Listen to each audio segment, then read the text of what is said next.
Graças a Deus.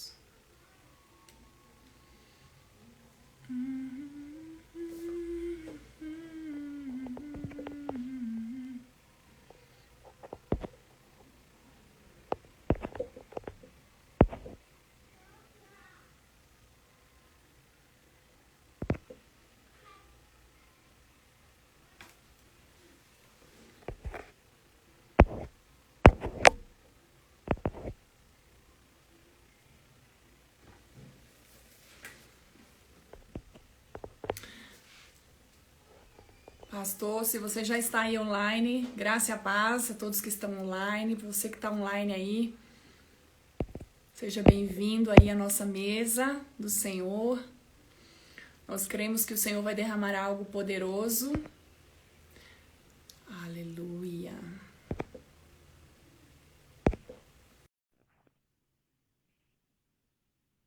Vamos ver se ele está online. Glória a Deus, aleluia. Tarde maravilhosa. Aleluia, que tarde maravilhosa. Glória a Deus.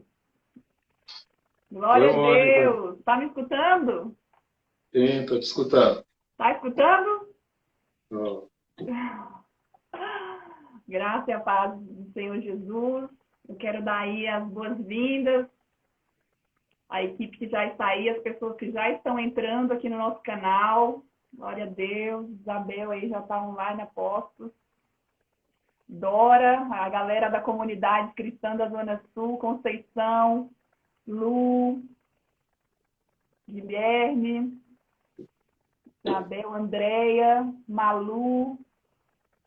Glória a Deus, eu quero dar boas-vindas para vocês. O meu coração está cheio de expectativa no Senhor, porque o Senhor vai fazer coisas maravilhosas hoje aqui sobre nós. Eu sei que há uma mesa aqui espiritual, não só uma mesa física, mas há uma mesa espiritual preparada para nós essa tarde. E hoje é muito especial. Hoje eu estou aqui recebendo o meu pastor Neif Almeida, um grande homem de Deus, pastor ali da comunidade cristã da Zona Sul, aqui de Belo Horizonte. É com muita alegria que nós recebemos você, viu, pastor? Muita alegria. Eu sei que Deus vai usar muito a sua vida aqui mais uma vez hoje, viu? Mas vamos orar primeiro, né? Uhum. Pai, nós queremos agora, Senhor, render graças ao Senhor, reconhecer que o Senhor está aqui nesse lugar, Jesus. Reconhecer que a abundante presença do Senhor está aqui. Pai, a sua palavra diz que onde estiver um ou dois reunidos, ali o Senhor está. E eu quero louvar o Senhor por isso, Deus, por esse ajuntamento que o Senhor está preparando, Pai, com seus servos essa tarde, para que o Senhor possa acessar os nossos corações, Pai, de maneira poderosa. Pai, eu clamo nessa tarde que o Senhor venha derramar sobre nós um vinho novo, Senhor. Que o Senhor venha, ó Deus, mexer com as nossas estruturas, ó Deus, emocionais, espirituais. Que o Senhor venha trazer também, Senhor, uma atmosfera de quebrantamento. Que o Senhor traga também, Senhor, uma atmosfera de alinhamento, Senhor, do céu com a terra, Senhor. Pai amado, nós te damos total liberdade nessa tarde, Senhor. Eu quero, ó Deus, te dar a primazia e declarar que o Senhor é o centro, Pai. São poucos minutos que nós vamos estar aqui orando, né, compartilhando da palavra, Senhor, compartilhando daquilo que o Senhor tem feito. Mas, Deus, fique à vontade, Senhor, fique à vontade para tomar o controle. Toma o controle, Pai, dessa mesa. Toma o controle das nossas bocas. Toma o controle do nosso coração, Jesus. E que o Senhor venha derramar mais e mais e mais fome, mais desejo ardente pela sua presença, Senhor, para que aonde nós passarmos, Deus, nós possamos deixar as marcas do Senhor. Nós queremos deixar a marca do Senhor, a marca não só do serviço, Deus, a marca não só das nações, mas nós queremos anunciar aquele que é esperado dentre as nações. Ó Pai, em nome de Jesus, há uma expectativa no nosso coração, Pai. Há uma expectativa. Nós aguardamos, ó Pai, ansiosamente aquilo que o Senhor vai derramar, mas aquilo que o Senhor ainda vai fazer, Pai. Pai amado, obrigado, Senhor. Ativa, Senhor, ativa cada um que tem esse chamado missionário. Senhor, cada igreja, cada pastor aqui que já está online, Senhor, que eles recebam em totalidade, Senhor, a sua porção para as nações. Que, ó Pai, cada um de nós seja, Senhor, aquele que vai preparar, apontar o caminho do Senhor, ó Deus, para que o Senhor seja glorificado, para que o Senhor seja adorado, para que o seu nome, Senhor, seja engrandecido, Senhor. É isso que nós ansiamos, Deus. E, ó Pai, coloca um senso de urgência no nosso coração, Pai. Um senso não de fazer, mas de estar contigo, Senhor. Nós queremos não ficar como Marta, correndo atrás de coisas, mas nós queremos ser como Maria, Deus, que escolheu a boa parte, Senhor. Ela escolheu a boa parte. E o Senhor falou para ela, isso não lhe será tirado, Senhor. E nós queremos nessa hora declarar que nós escolhemos essa boa parte. Nós escolhemos, Senhor, o centro das nações, que é o Senhor, o centro do nosso chamado, que permanece, continua sendo o Senhor. Pai amado, obrigado pela vida do pastor Neif, Senhor, né? Ó Pai, mais uma vez por usá-lo, eu sei que o Senhor vai usá-lo, mas obrigada por mais uma vez ele se disponibilizar a ser canal do Senhor aqui na terra.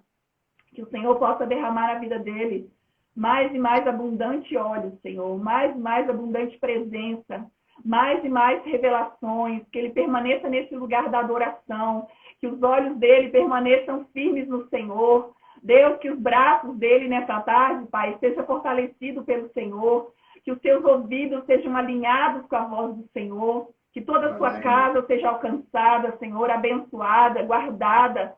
Pai, no nome de Jesus, eu oro, Pai, para que, ó Pai, ele seja canal sensível nas suas mãos agora, no nome de Jesus. Amém. Amém. Amém, pastor? Amém, irmã. Fala um oi aí, que eu acho que eu não estou te ouvindo. Você não está me ouvindo? Então nós temos que ajustar a câmera aqui, não? Ah, está sem som.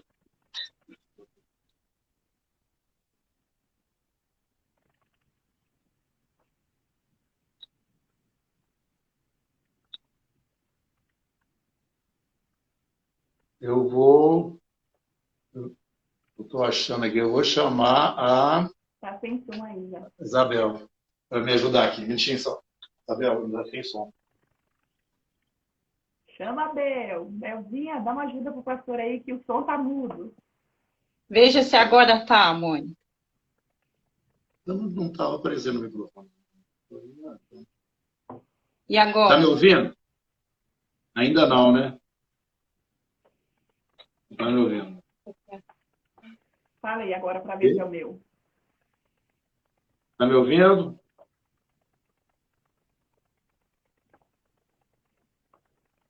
Fala um oi para ver se é o meu. Oi. Meu Deus, será que é o meu?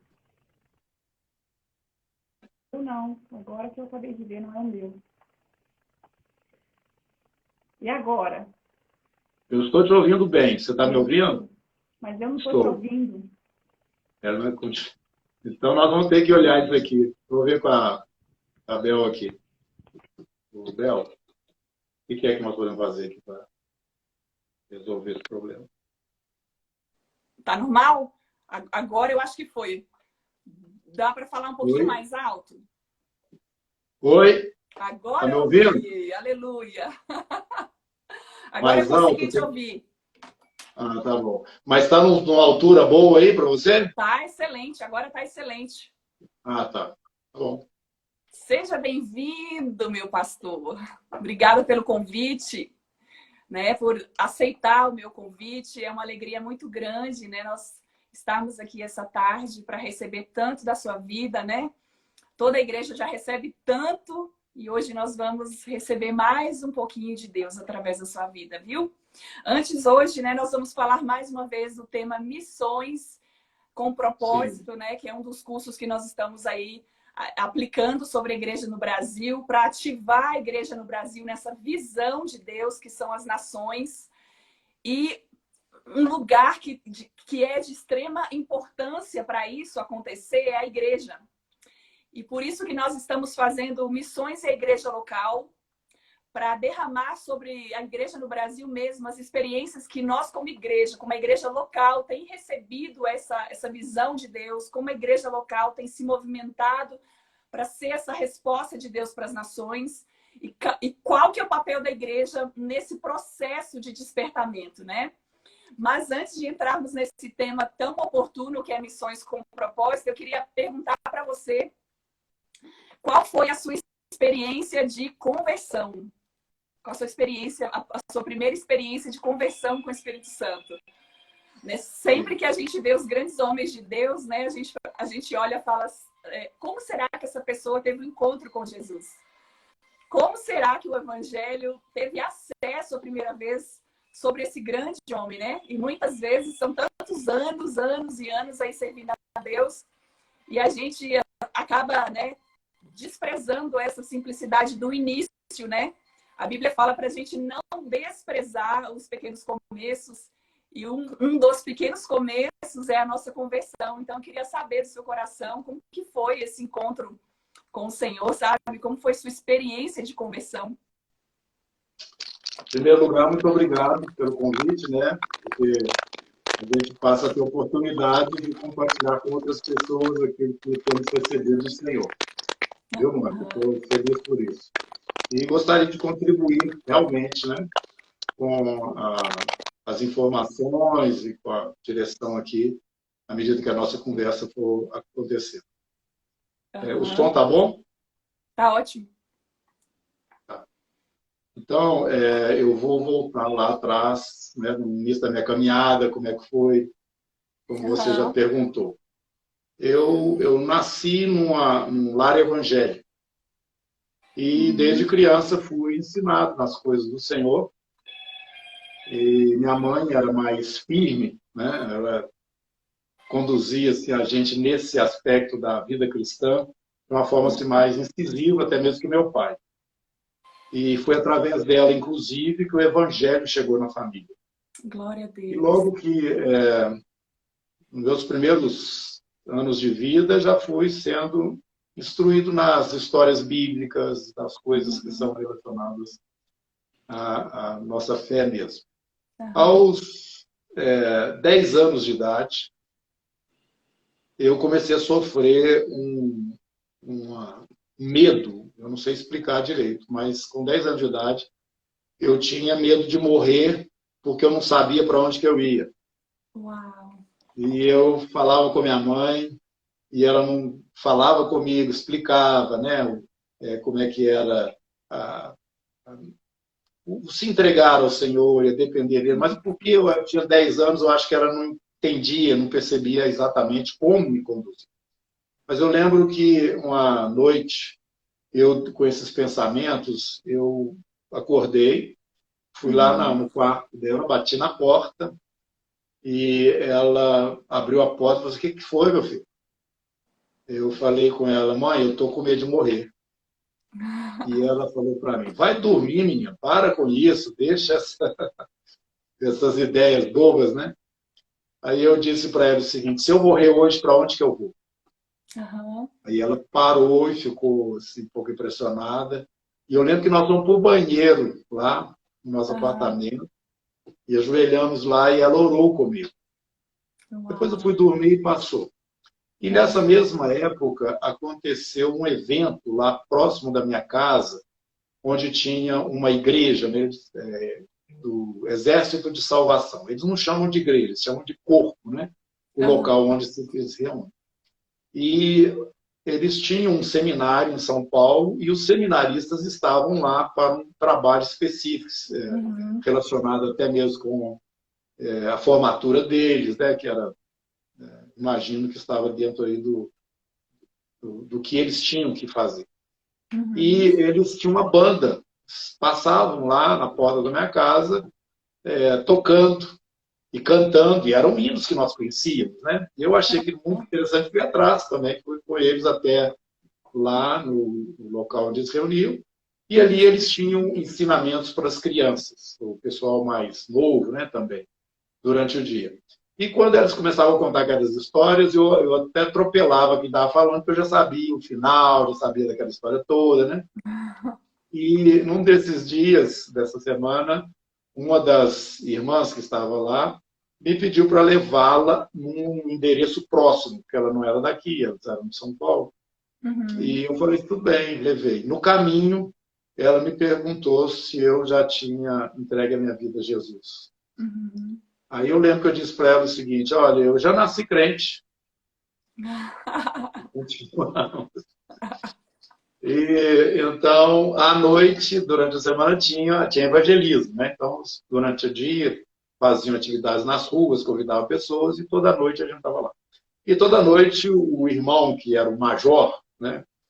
No caso, era um pastor, né? Ele Aham. fazia o apelo.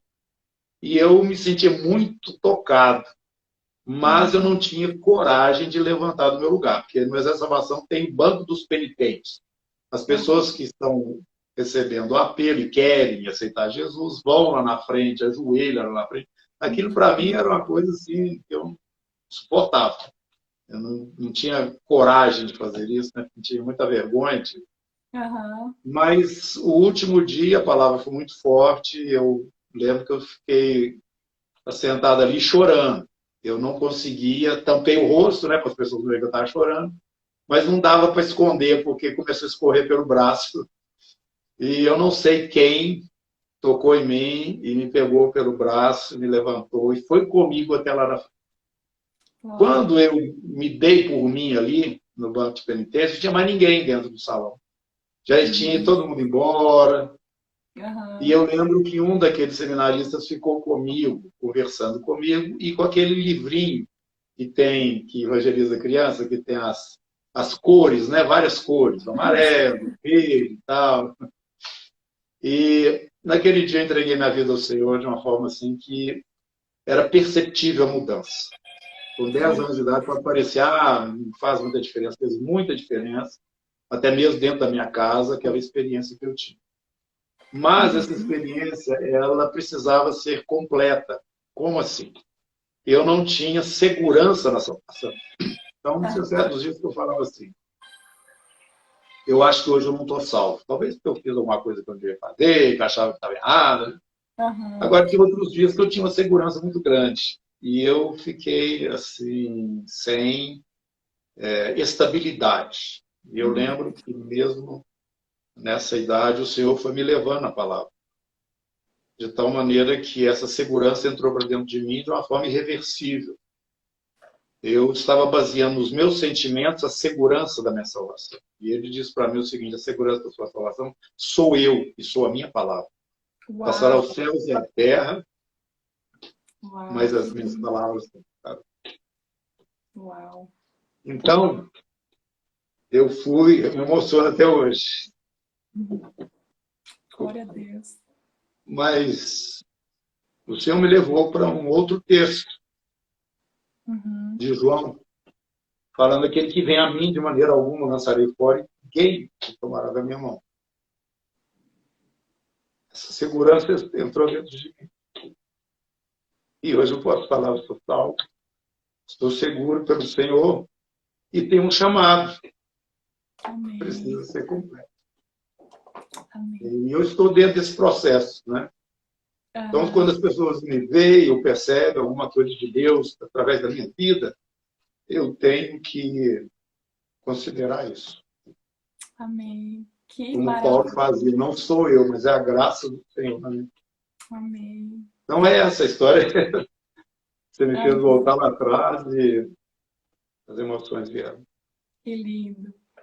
Pastor, e é lindo de ver a sua, assim, o seu zelo pela palavra, né? Você tem um zelo, é como se diz um beriano mesmo, né? Aquele homem que ama, é apaixonado pela palavra.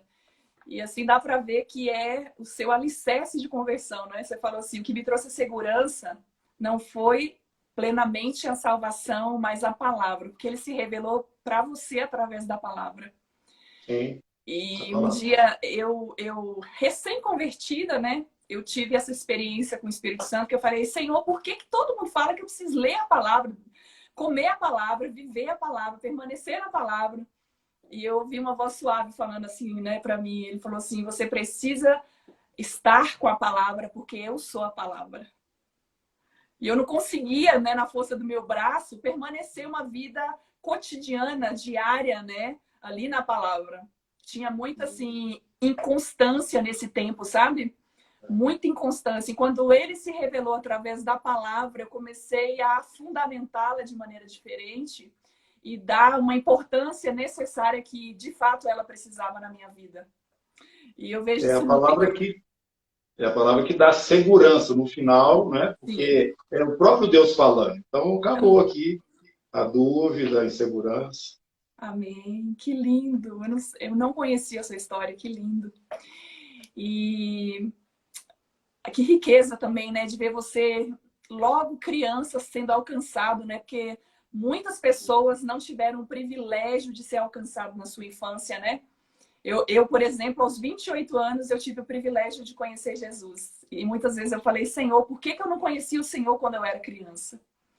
E quando eu vejo assim um homem, né, que cresceu, viveu e permaneceu nesse lugar, uau, é muito inspirador, sabe? Mas é isso, Deus nos abençoou muito. E eu queria agora entrar no tema Missões com Propósito, né? A nossa igreja, ela tem uma veia missionária, pastor, muito forte. E eu amo isso. Eu amo, né, esse senso de urgência, né? Primeiro nos líderes, de saber que missões é o alvo de Deus. E aí eu queria perguntar para você como surgiu missões na comunidade cristã, né, da Zona Sul. Mas antes disso, eu queria perguntar como nasceu primeiro no seu coração o chamado missionário. Porque eu te vejo muito como missionário, sabe? Você não está lá no campo, mas o seu coração é uma parte que fica aqui, que é necessária para que a parte do campo aconteça, entendeu? Se existe alguém lá, porque alguém aqui está segurando as pontas. Tem um coração pulsando aqui por missões, por isso que o outro coração que está na ponta pulsa por missões, sabe? Eu vejo muito isso. Aí eu queria ver com você como isso nasceu no seu coração, sabe? Esse chamado, essa paixão por missões. Sim. Tem dois aspectos. O primeiro é o próprio conhecimento que a palavra traz para a gente, né? Desde criança, como eu te falei. Eu manuseio a Bíblia e eu vejo que isso é o caminho de Deus mesmo, né? Ide até os confins da terra. É a visão que nós temos aqui e colocamos para toda a igreja. E também eu comecei a acompanhar a vida de vários missionários, irmãos missionários, leituras, né, biografias, e isso sempre me encantou muito. Quer dizer, são pessoas que estão no nosso meio e que têm o reino de Deus como parte integral da vida deles, e não como um acessório. Né? Ao ponto de deixar aqui a família, em condições difíceis, ir para outro canto, outras etnias. Então, isso sempre me chamou a atenção. São pessoas que o Davi fala, né? São santos na terra, nos quais eu tenho todo o meu prazer. Então, eles me inspiravam também, muito. E eu sempre tive, logo que fui crescendo, né? Esse entendimento de que missões era uma coisa vital no meio da igreja. E um tempo depois, já adolescente, jovem, eu comecei adolescente não, já jovem, eu comecei a me envolver de uma forma mais definitiva, porque na obra de Deus ou em missões, porque antes eu tinha participação dentro da igreja, nos vários ministérios, né? Mas eu comecei a trabalhar com uma missão chamada Mocidade para Cristo, que é muito conhecida, né? E então eu me tornei um missionário mesmo. Eu costumo dizer para os missionários aqui que eu conheço os dois lados da mesa. Que é o lado missionário e o lado de pastor de uma igreja local, né? E então isso é muito bom. Eu comecei a trabalhar com outros irmãos que também tinham a mesma visão, no sentido de levantarmos um ministério de suporte a missões, que chamava FIAM, Fundo Internacional de Apoio Missionário. E nós começamos ali muito entusiasmados e fazendo contato com irmãos que tinham essa visão e que poderiam estar trabalhando, né, assim, investindo em missões, mas a coisa não fluiu naquela época que nós fizemos esse trabalho, eu e os irmãos. Mas hoje, essa visão ela já está eclodindo dentro de um ministério do qual eu hoje estou participando, inclusive, também, que chama Tela, e Aham. tem essa mesma visão de trazer recursos para o campo e para missões, através de irmãos que se dedicam aos seus trabalhos, aí, no caso secular mesmo, mas que têm a visão do reino como prioritária nas suas vidas. Uhum. Canalizando, então, esse esforço para que a frente, né, a obra lá na frente não tenha falta, ou que tenha pelo menos um suprimento necessário para o momento. E então foi assim, a comunidade cristã da Zona Sul, quando nasceu, já nasceu com DNA de missões. Por isso que nós, desde o princípio, colocamos como sendo parte desse terceiro pilar, né, nós temos aqui três, que é a Aham. adoração, a comunhão e o evangelismo. Dentro desse Uhum. pilar do evangelismo, nós temos missões como carro-chefe, né, aqui Aham. do ministério. Dentro, pastor, do pilar adoração, a seu ver, qual a conexão que missões têm com a adoração?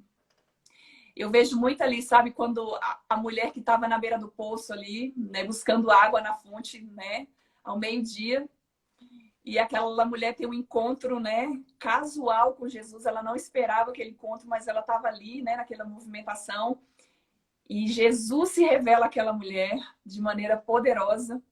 E ela larga o seu cântaro e ela vai ao encontro à sua cidade, ao seu povo, para ser resposta por um povo, né? Eu vejo muito isso, uma adoração ali, uma adoração que rendeu uma resposta.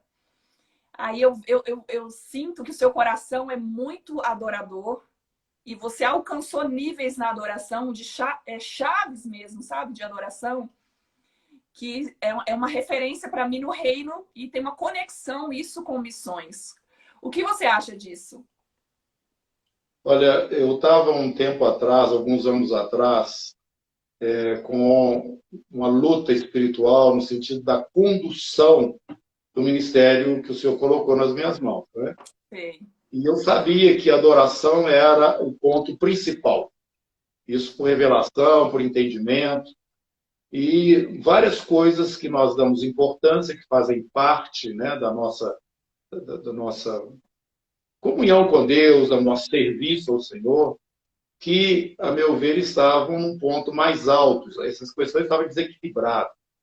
E Aham. eu fui num encontro lá em Águas de Lindóia, e lá, entre várias coisas, eu vi lá uma palavra assim bem sucinta do John Piper, falando que as missões são necessárias para que haja adoração. Então, Uau! nós vamos evangelizar o campo para quê? Para mostrar o Deus que nós temos, a salvação, que isso provoca o quê? A isso nos faz, então, verdadeiros adoradores. E Amém. essa conexão ela é direta. Aqui trouxe uma paz no meu espírito, que eu estava pensando o seguinte: nossa, eu tenho dentro de mim que realmente esse é o ponto principal. Mas tem outras coisas que os irmãos, vários irmãos, tentam parecer que está mais alto do que a própria adoração dentro da vida cristã. Então o Uhum. Senhor me mostrou isso e a paz chegou. Tudo começa na adoração. Aí o Senhor Uhum. começou a me mostrar na palavra que toda essa complicação que nós vivemos hoje teve como ponto de partida a adoração. Desde a Uhum. queda de Satanás, o motivo foi a adoração. A queda do homem, o motivo foi a adoração. E quando Satanás está falando para Jesus ali no deserto, se você prostrar e me adorar, eu te dou tudo. Você não precisa pagar com a vida, né, esse preço da redenção tão alto, te dou tudo, que a mim foi entregue. O Amém. ponto de convergência é a adoração. Então, nós temos E, que crescer nisso, né? A adoração, às vezes, é muito confundida apenas com louvor, né? Que é aham. importante, nós temos que estar constantemente. Mas a adoração, ela acontece quando a percepção de quem é o Senhor invade a sua vida. Uhum. Aí isso faz com que o que você expressa diante de Deus tenha um sentido totalmente diferente. Então, foi Sim. por aí. E eu acho assim que missões é a consequência de um coração adorador. Quando a Exatamente. pessoa ela é adoradora, ela não precisa fazer força para dar frutos, né? Porque é uma consequência ela frutificar se ela adorar o Senhor, se ela estiver nesse lugar. E eu vejo hoje em dia, pastor, muitas pessoas, principalmente missionários, eles trocaram, eles invertiram esse lugar. Missões virou um campo de adoração e não mais a minha vida com Deus um campo de adoração. O serviço fica tão evidente na pessoa, fica tão real o serviço na pessoa, que ela acaba trocando o lugar de importância, que é o lugar da adoração, que é o lugar de estar na presença de Deus.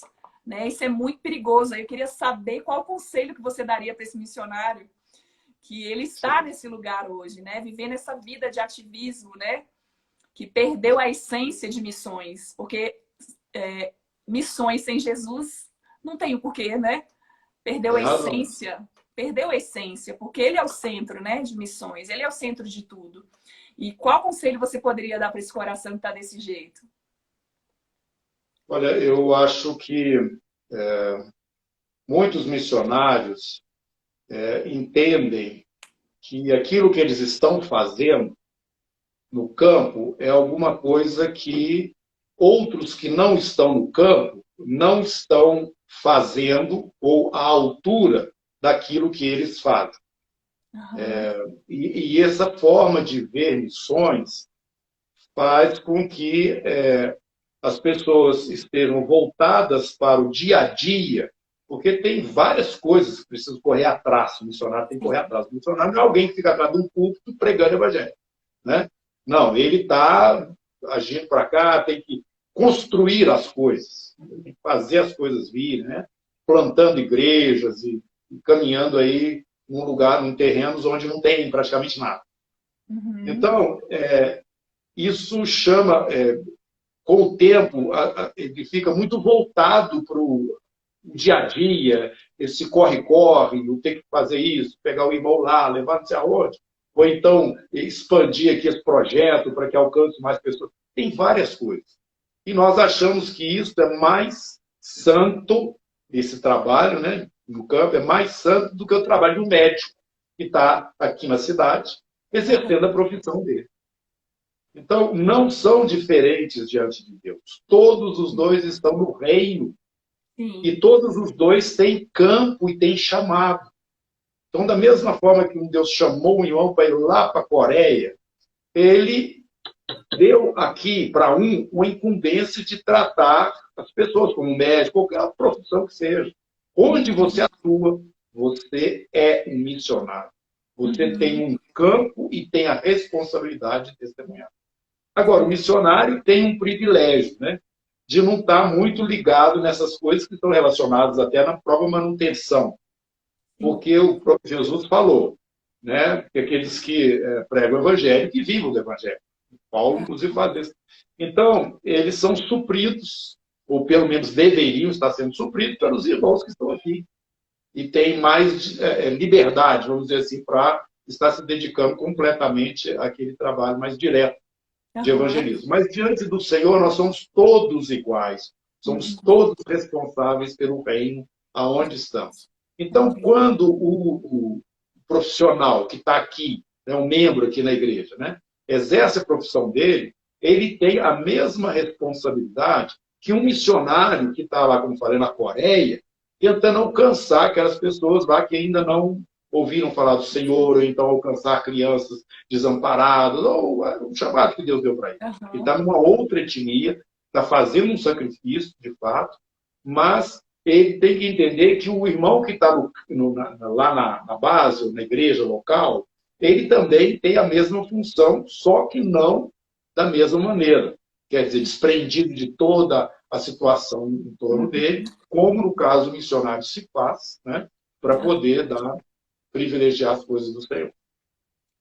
E eu acho que é o papel da igreja nesse processo, pastor? O papel da igreja é o seguinte: no caso do missionário, ele olha para a igreja e fala assim: o pessoal lá não me entende. O pessoal que está na igreja olha para o missionário e fala assim: mas esse cara é muito folgado. Então, isso é muito, muito. Por isso que eu falo, eu conheço os dois lados da cadeira. Verdade, entendeu? Verdade, é isso. Da mesa. Então, nós temos que conciliar isso. E a gente tenta fazer isso aqui na comunidade, levando a congregação para o campo. E não só de você contribuir financeiramente, manda lá, não.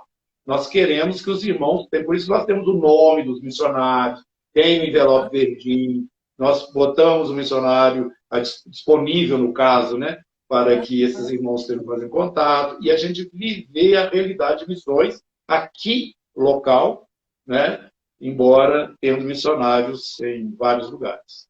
Amém, que lindo. E, pastor, teve uma vez que você falou que você esteve no Haiti. E lá é muito calor, né? Muito quente. E aí disse que quando abriu o avião, aquele vapor quente saindo do avião, você falou, meu Deus, eu quero voltar para o Brasil. Eu queria saber qual foi a sua experiência missionária mais marcante que você já viveu no campo. Eu preciso pensar um pouquinho aqui. O calor do Haiti? O Haiti foi essa sensação mesmo. Na hora que eu cheguei lá, eu falei assim, será que tem algum voo agora para voltar para o Brasil? Porque o choque não é só do calor, não, né? Da situação que o povo vive lá é muito... É muito difícil, né? Difícil. E aquela viagem, nós visitamos outros locais, né, além de Porto Príncipe, e a gente viu a realidade que aquele povo tem ali. Isso me impressionou lá no Haiti, me impressionou também a pobreza e a falta de recursos lá no Moçambique, e a distância que existe do Evangelho em relação aos povos muçulmanos. Eu percebi isso na Turquia muito forte, como até as crianças já estão se posicionadas e já prevenidas contra o Evangelho. Sim. Uma coisa assim muito que me chocou, entendeu? Eu até falei para o Senhor naquela época, Deus, parece que o apóstolo Paulo não teve esse tipo de oposição. Ele teve outras, mas esse tipo em que o pessoal já está tão envolvido dentro de um pensamento religioso, que no caso nós sabemos que não é o que a palavra de Deus nos orienta, né? É o Islã, e a forma como eles, desde criancinha, eles colocam os meninos na mesquita e fazem eles ficar decorando, e fazem um trabalho assim, muito forte sobre eles. A gente estava fazendo um evangelismo numa cidade lá da Turquia, com um flanelógrafo, que foi a irmã Rosângela que estava lá, a esposa do nosso presbítero aqui, Robert, e a gente juntos lá, num lugar onde tinha várias crianças, e ela fazendo ali exposição. Daqui um pouquinho, os meninos começaram a falar o seguinte, na língua, né, turca, que Alá é Deus e Maomé é o seu profeta.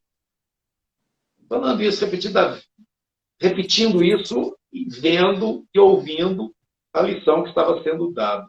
Eu falei, meu Deus, eu nunca vi isso. Né? Então, o desafio do Evangelho hoje é muito grande. Nós temos hoje, já endurecido, né, na história da humanidade, o conceito ali que Satanás vem trazendo de um outro Deus, ou não a Deus, né? Tudo que confronta com o nome do Senhor e o nome de Jesus, nós já temos assim enraizado. Além das consequências desse tipo de coisa, que nós vemos, por exemplo, no caso do Haiti, né?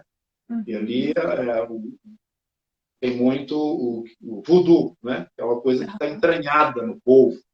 E a gente vê as consequências, a maldição que isso traz e a situação de miséria que muitos povos vivem, exatamente porque eles não têm o conhecimento.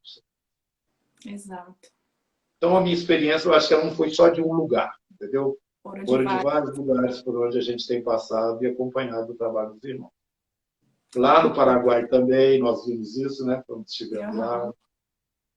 Sim, que bênção. E me diz uma coisa, qual o conselho que você poderia dar para uma igreja que ainda não trabalha com missões? Né? Eu e o Léo, por exemplo, né, a gente já esteve em várias igrejas que nunca se ouviu falar de missões. E Deus nos usou ali para trazer uma visão, para ativar algo dentro dos irmãos. E hoje são igrejas que trabalham, que são atuantes com missões, que vão às nações, cresceu muito por causa disso. Mas, porém, nós ainda temos no Brasil muitas igrejas ainda que nunca ouviram falar de missões, que não sabem fazer missões, ou então missões é custo.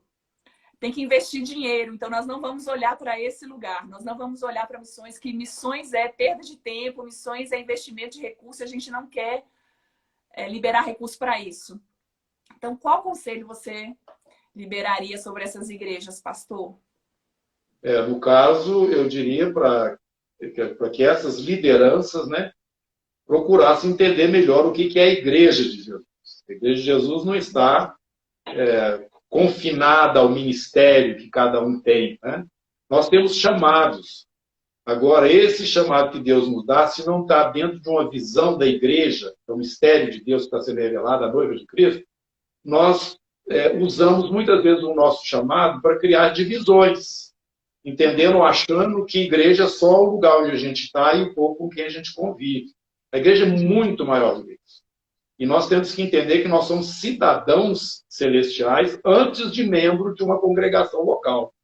Verdade. E quando nós abrimos esse entendimento, nós começamos a perceber que existe uma dívida, né, que precisa ser paga. E a responsabilidade está conosco, a igreja, de alcançar os que ainda não ouviram. A gente vê isso muito claro no ministério de Paulo, né? Ele falou, eu não quero ir onde Cristo já foi anunciado, eu quero ir para onde ele não foi ainda anunciado, né? Então, nós temos que ter esse desafio presente no ministério local, entendendo que ele não está desassociado desse plano maior em que a igreja atua, né? E isso é liderança. A liderança precisa entender essas coisas. Os pastores, os líderes das comunidades evangélicas precisam entender que o chamado de Deus para eles não está circunscrito ao ambiente onde eles estão. Que tem que ir além, tem que alcançar outros, tem que sair para o mundo inteiro, porque o mundo é o nosso campo. Amém. Para fechar, eu queria perguntar para você, né, nesses últimos 4 anos, o Brasil está vivendo ainda, um cenário político muito complicado. Porém, espiritualmente, eu tenho visto, pastor, que o cenário espiritual que a igreja no Brasil tem vivido esses anos é um cenário muito bom, porque a igreja tem orado mais, a igreja tem feito mais missões, entendido o seu papel, se levantado mesmo como igreja. Então, eu queria saber como você vê esse cenário político no Brasil. Eu vejo que tudo que ocorre na Terra, no mundo, de uma forma geral, tem como ponto de referência a igreja. Porque o interesse primordial de Deus é a igreja. A herança dele na Terra é a igreja.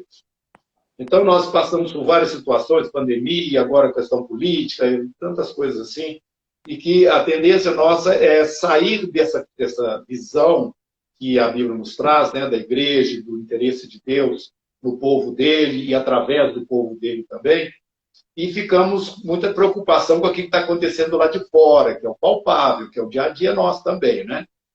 Então, eu vejo o Senhor usando essas coisas todas externas em função da própria igreja. Então, eu estou vendo o Brasil assim, uma coisa maravilhosa. Estou vendo assim, como nação, né? Nós vamos entrar num período abençoado. Tudo indica que a forma como as coisas estão caminhando vão culminar nisso. Agora, eu entendo que o ponto principal não é o Brasil. O ponto principal é a igreja. E a situação externa, política, fez a igreja se ajustar melhor. Não sei se você está percebendo isso. Então, nós éramos muito isolados, muitos guetos, que hoje já não estão tendo mais essa força. Porque as lideranças estão se juntando, entendendo que tem algo bem maior do que aquilo que era o espaço, a vivência, o entendimento deles do que a igreja era. Sim. Então, estão entendendo que nós somos um só em Cristo, um só povo. E isto é super necessário para a obra que Deus quer realizar antes da volta de Jesus. Eu creio num avivamento que vai ter proporções mundiais antes que Jesus se manifeste aqui, visivelmente arrebatando a igreja, né? Sim. Então, eu estou vendo o efeito do que é exterior, né? A igreja, fazer com que ela vá se assumindo diante de Deus, seu papel, como igreja. E eu acho que, quer dizer, independente da forma como as coisas vão acontecer externamente, o objetivo de Deus é a unidade do povo dele, a expressão dessa igreja diante dele, porque isso vai produzir um testemunho que o mundo inteiro vai ver e vai crer. Né? E esse povo aí fala em nome de Deus. Um povo definido e distinto que não está circunscrito a uma denominação, circunscrito a um movimento, você está me entendendo? Mas são aqueles que confessam o nome do Senhor Jesus e vivem dentro daquilo que ele determinou que seria o modus vivendi dos seus discípulos. Amém. Amém. Nós cremos também, né? A nossa confiança não está, né, no Bolsonaro, no governo, em nada. A nossa confiança está em Jesus Cristo, né? Nós temos um partido, né, por tudo que ele carrega, mas a nossa confiança está em Jesus, né? Ele é o Senhor, ele continua sendo o Senhor, né? Às vezes ele faz uma baguncinha para usar as coisas, para movimentar, né? Para alinhar as coisas para o governo que ele precisa, né? Que a gente possa orar para que o nome dele seja exaltado, né? Domingo é o dia das eleições, nós temos orado muito na igreja, né? A igreja tem cumprido o seu papel, orado, jejuado, feito tudo que nós podíamos, agora ele vai fazer a parte que cabe a ele, né? Sim. Quero agradecer cada um que entrou, em nome de Jesus, obrigado.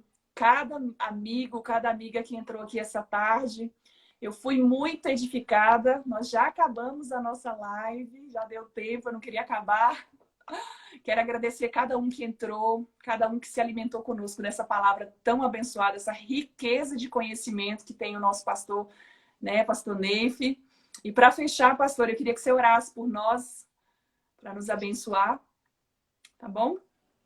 Obrigada mais uma vez, viu? Obrigada pelo seu coração, por estar aqui conosco. Foi muito bom sair daqui muito edificada, viu? Deus abençoe. Vamos orar, então. Vamos. Senhor, te agradecemos pelo favor do Senhor que nos acompanha continuamente, Senhor. Amém. E já temos ele garantido. Verdade. Porque a aliança que nós temos contigo é uma aliança eterna.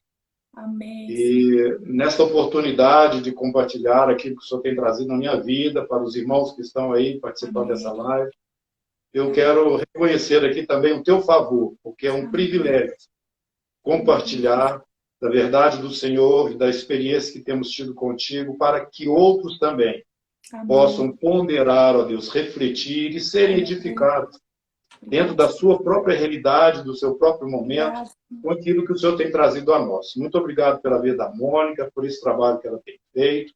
E eu te peço que cada uma dessas pessoas que estão vinculadas aí na live seja, ó Deus, tocada por ti mesmo, Senhor. E que elas possam alcançar algo maior em ti. E um passo maior, ó Deus, através daquilo que foi compartilhado. Em nome de Jesus, abençoe essas vidas. E, mais uma vez, te agradecemos por essa oportunidade. Amém. Amém. Amém. Deus abençoe. Até a próxima. Deus abençoe, pastor. Até a próxima. Obrigado. Abençoe. Tchau, tchau. Um beijo, galera. Até a próxima semana, se Deus quiser. Deus abençoe. Amém.